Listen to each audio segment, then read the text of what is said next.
My name is Chris Peterson. I work for Wolverine Boot and Shoe. I'm the CAD manager there. We are a manufacturer of non-athletic, lifestyle, outdoor group type footwear. We have many brands including Merrell, Hush Puppy, Wolverine, Sebago, Harley, Caterpillar, Chaco, Cushy. We're in over 100 different countries around the planet. In 1996, we started off with a surface modeling package. We would make a rapid prototype and hand it to the designers, and they would look at it and then they would go, okay, that looks nice, but we want to change the shoe last.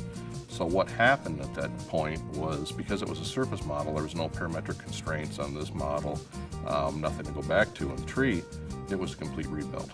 Okay, so every time we started a new model and it was changed, it was like creating a brand new model all over again. We still had to change it from scratch. And the package we had previous to SolidWorks didn't do that without buying an additional module, and it was quite expensive to do that. And SolidWorks offered everything in one package. We use SolidWorks simulation process for design verification and quality control. With our steel toes is a good example. We can test our original design with a new design, and we can compare between the two tests which one would perform the best. We have a product called the ICS. It has a disc. It's an internal system that goes in your shoe. There's a disc that you can pick up and you rotate and set it back down. There's a pin in the center. There's some letters on it, and it's for cushion. You can set the cushion in the heel or firmness. You can set it for pronate or supinate if you tend to do one or the other when you walk. So that's one of the things that we had built in SolidWorks and tested.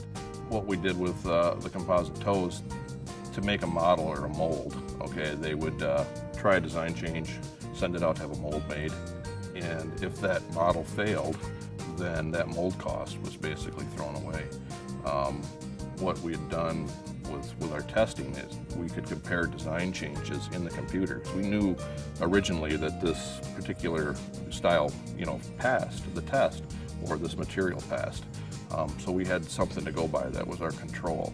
So we could make design changes through all the different iterations of this toe and test them in the computer before we even made a mold. And so we didn't spend any money on making molds at that point. And so once we got it to a point where we thought, okay, this is going to work, then we could sit down and purchase the mold. And through that, we were able to save at least $15,000. Every day is something different. We always have a new project and a new challenge, and we get asked to do some really crazy things, and that's what I really enjoy about it.